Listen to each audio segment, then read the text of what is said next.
জয় হিন্দ, আমি দীপজ্যোতি। দীপ social science ক্লাসে তোমাদের সবাইকে স্বাগত জানাচ্ছি। আমার এই ইউটিউব চ্যানেলে তোমরা পাবে সারা বিশ্বে ঘটে যাওয়া সামাজিক, অর্থনৈতিক এবং রাজনৈতিক ঘটনার বিবরণ, অর্থাৎ কারেন্ট ইভেন্টস সারা পৃথিবীর এবং ভারতের। আর 6 ক্লাস থেকে একবারে 12 ক্লাস পর্যন্ত ইতিহাস, ভূগোল, রাষ্ট্রবিজ্ঞানের বিভিন্ন ক্লাস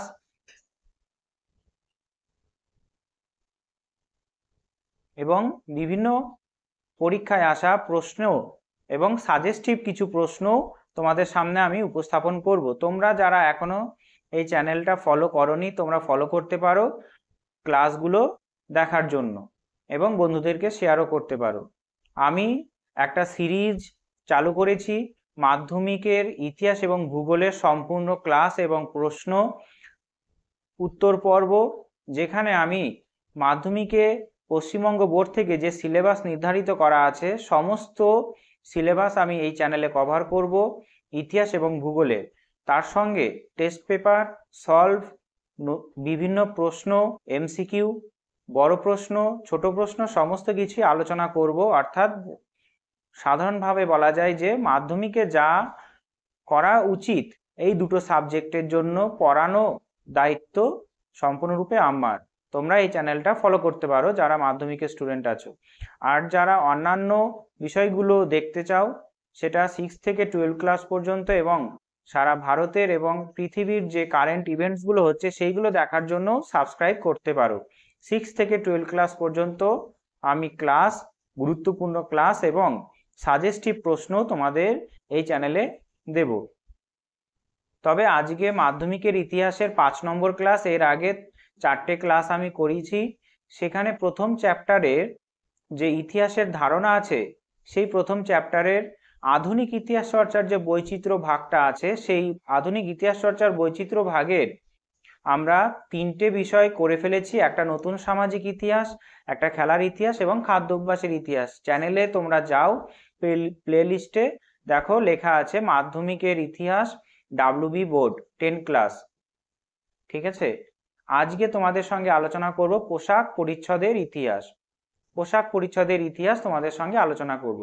পোশাক পরিচ্ছদের ইতিহাস তোমাদের যদি সাধারণভাবে বলি, যে পোশাক পরিচ্ছদের ইতিহাস হলো এমন ইতিহাস যেখানে কোনো একটা এলাকার মানুষের পোশাক পরিচ্ছদ নিয়ে আলোচনা করে।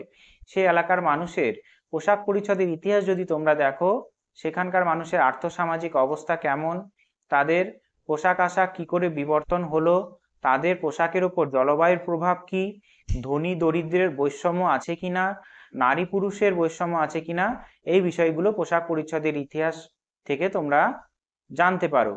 এই যে প্রথম চ্যাপ্টার আছে আধুনিক ইতিহাস চর্চার যে বৈচিত্র্য আছে 14টা ভাগ, এই 14টা ভাগগুলোর থেকে 4 নম্বর ভাগ হলো পোশাক পরিচ্ছদের ইতিহাস। প্রশ্ন কেমন আসবে, পোশাক পরিচ্ছদের ইতিহাস সম্পর্কিত কোনো বই তোমাদের দিতে পারে 1 নম্বরে, আর 2 নম্বরের প্রশ্ন দিতে পারে যে পোশাক পরিচ্ছদের ইতিহাস কি বা এর গুরুত্ব কি এবং বৈশিষ্ট্য কি। আবার 4 নম্বরেরও প্রশ্ন দিতে পারে। প্রথম অধ্যায় থেকে কোনো রকমের 8 নম্বরের প্রশ্ন হয় না। তাহলে পোশাক পরিচ্ছদের ইতিহাস বোঝা গেল। এবার আমি এই নোটটা পড়ছি, তোমরা এই নোটটা ফলো করো, দেখো কি লেখা আছে। সাধারণভাবে পোশাক পরিচ্ছদের ইতিহাস কোনো একটা মানুষের আর্থসামাজিক, জলবায়ু এবং রুচি, সংস্কৃতি এবং সেই পোশাকের বিবর্তন সম্পর্কে আলোচনা করে।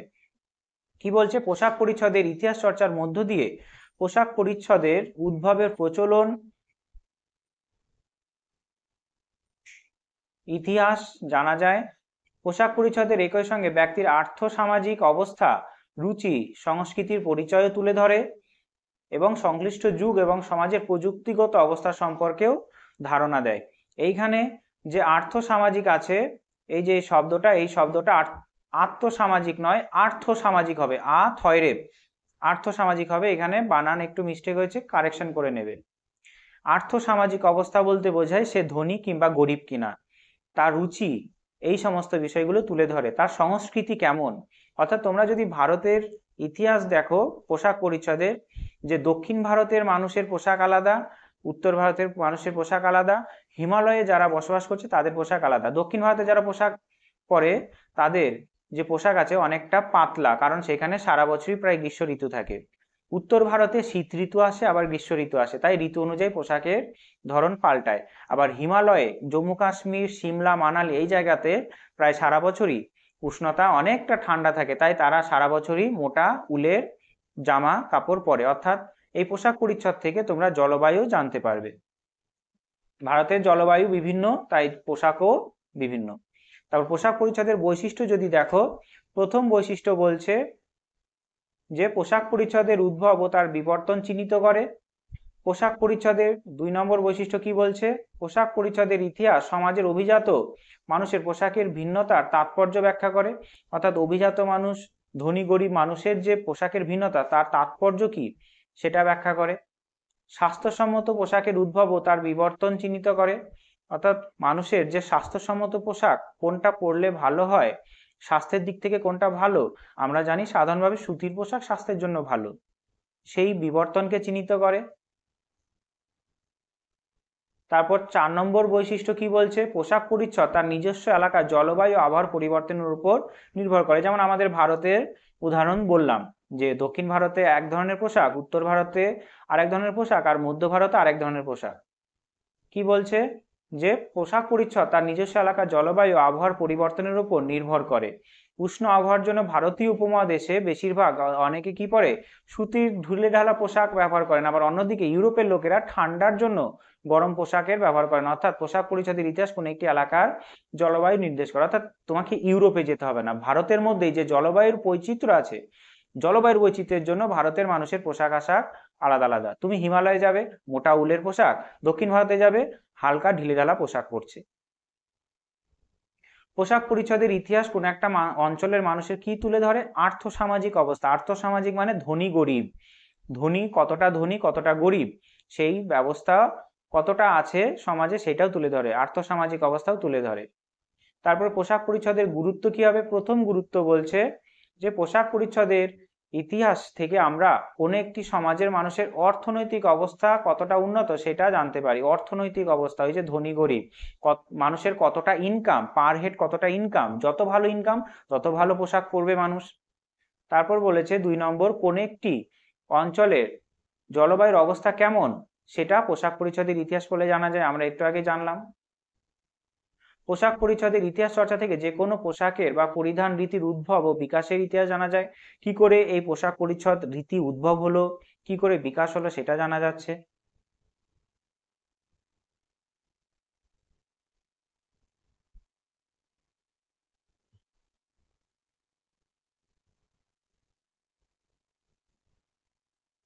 তারপর পোশাক পরিচ্ছদের ইতিহাস চর্চা থেকে যে কোনো পোশাকের রীতির উদ্ভব ও বিকাশের ইতিহাস জানা গেল। তারপরে 4 নম্বর বলছে পোশাক পরিচ্ছদের ইতিহাস চর্চা থেকে কোনো জনগোষ্ঠীর রুচি এবং সংস্কার ভাবনা সম্পর্কেও জানা যায়, তাদের সংস্কৃতি কেমন। পোশাক পরিচ্ছদের ইতিহাস চর্চা থেকে সমাজে ধনী দরিদ্রের বৈষম্যের দিকটিও তুলে ধরে, ধনী দরিদ্রের বৈষম্য কতটা সেটা পোশাক পরিচ্ছদের ইতিহাস পড়লে আমরা জানতে পারি। আর নারী পুরুষের বৈষম্যও জানতে পারি, কারণ আমরা জানি যে হিন্দু সমাজে যার স্বামী মারা যায় তাকে রঙিন পোশাক পরতে বা রঙিন শাড়ি পরতে দেয় না, বর্তমানেও প্রায় সেরকমই আছে।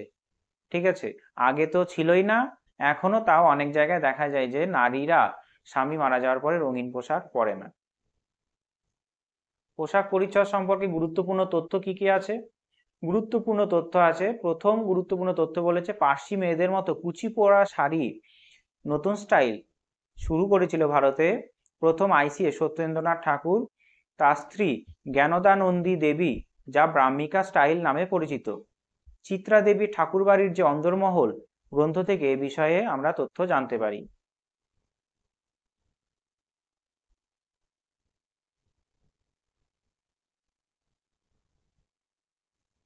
তারপরে কি বলেছে গুরুত্বপূর্ণ তথ্যের মধ্যে, হিন্দু ধর্মে সেলাই করা পোশাক নিষিদ্ধ ছিল কিন্তু বর্তমানে এখনো আছে। আবার ইসলাম ধর্মে সেলাই করা পোশাক প্রচলন শুরু হয় ভারতের ইসলাম যুগ শুরু হওয়ার পরে। অর্থাৎ হিন্দু ধর্মে সেলাই করা পোশাক নিষিদ্ধ, আর ইসলাম ধর্মে সেলাই করা পোশাক চালু আছে। সাম্প্রতিককালে কি হয়েছে, সাম্প্রতিককালে 3 নম্বরে, সাম্প্রতিককালে পোশাকের ইতিহাস চর্চা বিশেষ গুরুত্ব লাভ করেছে। কেন, কারণ ইংল্যান্ডে 1991 খ্রিস্টাব্দে দি অ্যাসোসিয়েশন অফ ড্রেস হিস্টোরিয়ান্স প্রতিষ্ঠিত হয়েছে। অর্থাৎ ইতিহাস, পোশাক পরিচ্ছদের ইতিহাস নিয়ে গবেষণা করার জন্য একটা সংস্থা প্রতিষ্ঠা হয়েছে। তারপরে বই হিসাবে তোমরা দেখতে পারো মলয় রায়ের বাঙালির বেশবাস, গুরুত্বপূর্ণ একটা গ্রন্থ। বাঙালিদের যে পোশাক আশাক সে নিয়ে গবেষণা করেছেন মলয় রায়, তার গবেষণা সম্পূর্ণ লেখা আছে বাঙালির বেশবাস গ্রন্থে। আবার পুরুষদের আধুনিক স্টাইলে ধুতি পায়জামা ও পাঞ্জাবি পরার রীতি স্বদেশী আন্দোলনের সময় চালু করেছিল কে? যতীন্দ্রনাথ ঠাকুর। অর্থাৎ স্বদেশী আন্দোলন আমাদের শুরু হয়েছিল দেশীয় পণ্য ব্যবহারের উদ্দেশ্যে। সে দেশীয় পণ্য যাতে আরো ভালো করে মানুষ ব্যবহার করে তার জন্য যতীন্দ্রনাথ ঠাকুর সবাইকে ধুতি পায়জামা পরার রীতি চালু করার নির্দেশ দিয়েছিল, যাতে স্বদেশী আন্দোলন আরো জোরদার হয়। কিন্তু 6 নম্বর গুরুত্বপূর্ণ তথ্যে কি পাবে তোমরা? বর্তমানে আমাদের যে পোশাক আশাকের সংস্কৃতি ছিল সেটা পাল্টে গেছে। আমরা বেশিরভাগই ওয়েস্টার্ন কালচার, পশ্চিমী দেশের যে পোশাক আশাক আছে সেগুলোকে বেশি করে ফলো করছি। ঠিক আছে, অর্থাৎ আমাদের যে বৈচিত্র্যময় পোশাকের স্বতন্ত্রতা আছে সেটা পশ্চিমী পোশাক গ্রহণ করে নিয়েছে। অর্থাৎ আমাদের দেশের পোশাক আশাকের যে বৈচিত্র্য ছিল সেটা মুছে যাচ্ছে ধীরে ধীরে। আর পোশাক পরিচ্ছদের ইতিহাস নিয়ে গবেষণা কে কে করেছে? মলয় রায়, কাল কোহলার পোশাকের ইতিহাস এবং দিলীপ মেনন প্রমুখ এরা পোশাক পরিচ্ছদের ইতিহাস নিয়ে গবেষণা করেছে। তাহলে বোঝা গেল পোশাক পরিচ্ছদের ইতিহাস কি, পোশাক পরিচ্ছদের ইতিহাসের বৈশিষ্ট্য, গুরুত্ব এবং গুরুত্বপূর্ণ তথ্য। এরপর আছে আধুনিক ইতিহাস চর্চার বৈচিত্র্যের মধ্যে আছে স্থাপত্যের ইতিহাস। স্থাপত্যের ইতিহাস বলতে কি বোঝায়? তোমরা শুনেছো কলকাতায় ভিক্টোরিয়া মেমোরিয়াল আছে, তারপরে হাজারদুয়ারি আছে মুর্শিদাবাদে, তারপর কুতুব মিনার আছে দিল্লিতে, আগ্রাতে, উত্তরপ্রদেশে আগ্রাতে আছে তাজমহল। এই যে এই স্থাপত্যগুলো প্রত্যেকটা একটা না একটা ইতিহাস বহন করে। কেমন ইতিহাস বহন করে? সেই স্থাপত্য যে ধরন, স্টাইল, ডিজাইন সেটা কেমন, কে তৈরি করেছে, তখনকার সময় কতটা খরচ হয়েছে টাকা পয়সা, সেই সময়কার কত জায়গা জুড়ে এই কোনো একটা স্থাপত্য তৈরি হয়েছে, কাদের কাছ থেকে জমি কিনলো। ঠিক আছে, কারণ সেই সময় তো যদি ভিক্টোরিয়া মেমোরিয়ালের কথা বলো, রানী ভিক্টোরিয়া কলকাতায় এসেছিল, তার স্মৃতিতে সেটা তৈরি করে দিল। তারপরে বর্ধমানে আছে কার্জন গেট, লর্ড কার্জনের স্মৃতিতে সেটা তৈরি করে দিয়েছে। অর্থাৎ প্রত্যেকটা স্থাপত্য একটা ইতিহাস বহন করে, তাই স্থাপত্যের ইতিহাস সেই ইতিহাস নিয়ে গবেষণা করে। কি বলেছে? স্থাপত্যের ইতিহাস থেকে আমরা অনেক কিছু জানতে পারি। স্থাপত্যের ইতিহাস কাকে বলে সেটা দেখো। মানুষের সৃষ্টিশীল নির্মাণগুলির উদ্ভব, বিবর্তন এবং সেগুলির বৈশিষ্ট্য নিয়ে স্বতন্ত্রভাবে যে ইতিহাস চর্চা করা হয় তাকে সাধারণভাবে স্থাপত্যের ইতিহাস বলা হয়। স্থাপত্যের ইতিহাস জানতে গেলে দুটো জিনিস আগে জেনে নাও, একটা স্থাপত্য আর একটা ভাস্কর্য কি। স্থাপত্য বলতে কি বোঝায়? যে নির্দিষ্ট একটি নকশা অনুযায়ী কোনো নির্মাণ শৈলীর সামগ্রিক রূপ হলো স্থাপত্য। যেমন বসতবাড়ি, দুর্গ, প্রাসাদ, সেতু, সমাধি, উপাসনালয় ইত্যাদি। আর ভাস্কর্য কি? সেই স্থাপত্যের ওপর যে ডিজাইন করা হলো। ঠিক আছে, যেমন স্থাপত্যের গায়ে, এটা এটা এই যে আন্ডারলাইন করা যে শব্দটা, এটা হবে স্থাপত্যের গায়ে। স্থাপত্যের গায়ে খোদাই করে সৌন্দর্য বৃদ্ধির জন্য যে নকশা আঁকা হয় তাকে কি বলা হয়? ভাস্কর্য। যেমন মন্দিরের গায়ে যে পোড়ামাটি নকশা আঁকা থাকে তা হলো ভাস্কর্য। তাহলে স্থাপত্য ভাস্কর্য বোঝা গেল। এরপরে স্থাপত্যের ইতিহাস চর্চার গুরুত্ব কি আছে? স্থাপত্যের ইতিহাস চর্চার গুরুত্ব আছে, দেখো স্থাপত্যের ইতিহাস, প্রথম গুরুত্ব, স্থাপত্যের ইতিহাস চর্চা থেকে মানুষের সৃষ্টিশীল মনন ও কর্মকাণ্ডের পরিচয় পাওয়া যায়। অর্থাৎ মানুষের যে কর্মকাণ্ড আগে করেছে সেটা জানা যায়। 2 নম্বর, স্থাপত্য ভাস্কর্য মানুষের নান্দনিক ভাবনা প্রতিফলিত হয়, তাদের যে মনের আনন্দ, তাদের যে চিন্তা ভাবনা ছিল সেই সম্পর্ক বিষয় প্রতিফলিত হয়। তারপরে 3 নম্বর, এটা একটু চেঞ্জ করবে, স্থাপত্যের ইতিহাস চর্চা থেকে জ্যামিতিক, গাণিতিক এবং ভূবিদ্যার অগ্রগতির দিকটিও পরিষ্কার হয়ে ওঠে। অর্থাৎ সেই সময়কার একটা স্থাপত্য তৈরি করতে গেলে অনেকটা জ্যামিতিক, গাণিতিক ক্যালকুলেশন প্রয়োজন, কারণ মাটির ওপরে অত বড় একটা স্থাপত্য তৈরি করতে গেলে বিভিন্ন বিষয়ে জানতে হয়, জ্যামিতিক, গাণিতিক এবং ভূবিদ্যা। মানে মাটি যদি নরম হয় সেখানে বড় স্থাপত্য করা যাবে না। তাই কোনো জায়গায় যদি বড় স্থাপত্য তৈরি হয় তাহলে মনে রাখতে হবে যে সেই সময়কার মানুষরা জ্যামিতিক, গাণিতিক এবং ভূবিদ্যা অর্থাৎ মাটির নরম বা শক্ত কিনা সেইটা সম্পর্কে তারা খুব সচেতন। অর্থাৎ বিল্ডিং সেখানে থাকবে কিনা আদৌ ভবিষ্যতে সেইগুলো তারা রিসার্চ করে গবেষণা করে সেখানে বড়সড় স্থাপত্য তৈরি করেছে। তাই স্থাপত্যের ইতিহাস সেইগুলো নির্দেশ করে তখনকার মানুষের কতটা জ্ঞানিতিক, জ্যামিতিক এবং ভূবিদ্যার জ্ঞান ছিল কিনা। তারপরে একটি সময়কালের মিশ্র সংস্কৃতি বা বিদেশি সংস্কৃতির প্রভাবের দিকটিও স্থাপত্যের ইতিহাস চর্চা থেকে জানা যায়। একটা সময়ে মানুষের মিশ্র সংস্কৃতি ছিল কিনা বা বিদেশি সংস্কৃতি দ্বারা মানুষ প্রভাবিত হয়েছে কিনা সেটাও আমরা জানতে পারি। গুরুত্বপূর্ণ স্থাপত্য রীতি কি কি আছে তোমরা অবশ্যই মনে রাখবে, পরীক্ষায় প্রশ্ন দেবে গুরুত্বপূর্ণ স্থাপত্য রীতি কি। পরীক্ষা একবার এসেছিল যে রাইটার্স বিল্ডিং কলকাতার একটা উপনিবেশিক আমলের স্থাপত্য রীতি। এশিয়াটিক সোসাইটি প্রতিষ্ঠিত হয়েছিল 1784 সালে। দক্ষিণেশ্বরের কালী মন্দির একটা স্থাপত্য যেটা স্থাপিত হয়েছিল 1855 সালে। তারপর ব্রিটিশ স্থাপত্য রীতিগুলির নিদর্শনগুলি হলো রাইটার্স বিল্ডিং, ভিক্টোরিয়া মেমোরিয়াল, অর্থাৎ ব্রিটিশরা কি কি স্থাপত্য করে গেছে। Writers building, Victoria Memorial, Prinsep Ghat, Shahid মিনার, এগুলো কলকাতায় আছে। কলকাতার হাইকোর্ট স্থাপিত হয় 1862-তে, এটা একটা স্থাপত্য রীতির। ভিক্টোরিয়া মেমোরিয়াল কবে তৈরি হয়? 1921 খ্রিস্টাব্দে। আর সুমেরীয় সভ্যতার মন্দিরগুলিকে কি বলা হতো? জিগুরাত। এটাও একটা তথ্য মনে রাখবে। স্থাপত্যের ইতিহাসের সঙ্গে যুক্ত ঐতিহাসিক কে কে আছে? পশ্চিমবঙ্গের পুরা সম্পদ নিয়ে গবেষণা করেছে অমিয় কুমার বন্দ্যোপাধ্যায়। আর George Michell brick temple of Bengal নিয়ে গবেষণা করেছে। অর্থাৎ স্থাপত্য ইতিহাস তোমরা বুঝতে পারলে এর গুরুত্বই একটা বৈশিষ্ট্য হিসাবে কাজে লাগানো যেতে পারে। অর্থাৎ আলাদা করে বৈশিষ্ট্য পড়তে হবে না, স্থাপত্যের ইতিহাসে যে গুরুত্ব পড়লে সেটা পড়লেই হবে। এর পরের ক্লাসে তোমরা স্থানীয় ইতিহাস কি এবং আরো বাদবাকি যে ইতিহাসের বৈচিত্র্যগুলো বাকি রইলো সেইগুলো সম্পর্কে জানবে। তবে আজকের জন্য এইটুকুই। ভালো থাকবে। জয় হিন্দ।